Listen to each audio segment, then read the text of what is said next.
You're watching your local news leader. This is WCIA 3 News at 6. Know what every single person goes through in every single shooting, because you never forget. People are demanding change in the wake of the deadly Highland Park shooting. Exactly 1 week ago today, dozens were shot and 7 killed. Good evening, I'm Jessica Coons. And I'm Jennifer Roscoe. More than 70 rounds were fired into a crowd celebrating the 4th of July in the Chicago suburbs. It's become another tragedy, stacked upon the hundreds this year alone. Our Target 3 investigative reporter Renee Cooper is with us. And Renee, you talked to a man who survived a mass shooting nearly 30 years ago. And that feeling never goes away. Well, Richard Geese remembers a time before each mass shooting was immediately followed by the dread of the next deadly encounter right around the corner. He's a retired Army soldier living in Champaign, but in 1995, he was stationed at Fort Bragg in North Carolina when one of his own opened fire during routine PT. Decades and thousands of mass shootings later, Geese's life has changed forever, and he sees a common denominator in some of the most deadly moments. You never forget it. Richard Geese remembers a cool, foggy fall day, early October 27th, 1995. 6 in the morning, when the shooting started, you couldn't tell where it was coming from. Fellow soldier William Kreutzer Jr. was later convicted of killing an officer and wounding 18 other soldiers. The man who died fell right before Geese's eyes. This wasn't the 82nd Airborne engaging a shooter. This is a bunch of guys in T-shirts and shorts running for their lives. We were just horrified. But within hours, it was back to business as usual. We just kept driving.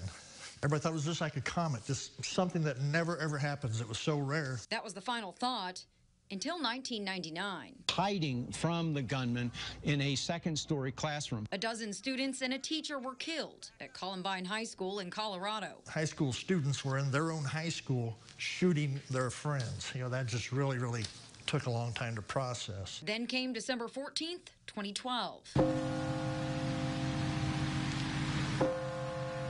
20 elementary school kids were killed and 6 adults.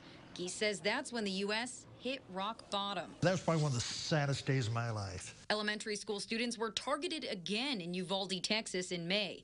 And when gunfire hit a 4th of July parade in Highland Park, sobering reports of kids who knew exactly how to respond.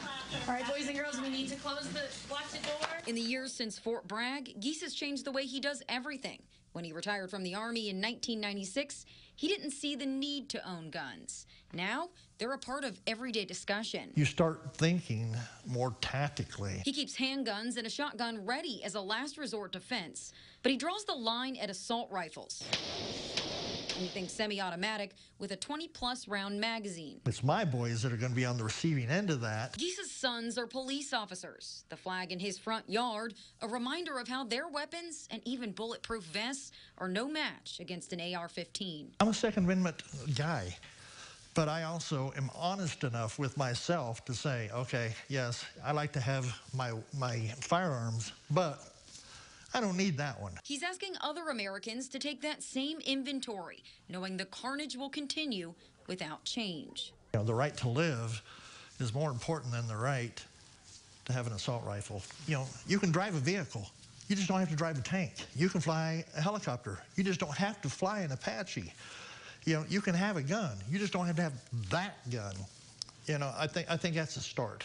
At least get everything on a level field. Right now, mass shooters had the upper hand. I want to note every one of the shootings that Geese and I discussed involved assault-style rifles. More often than not, those are the mass shooting events that are most remembered over thousands of others.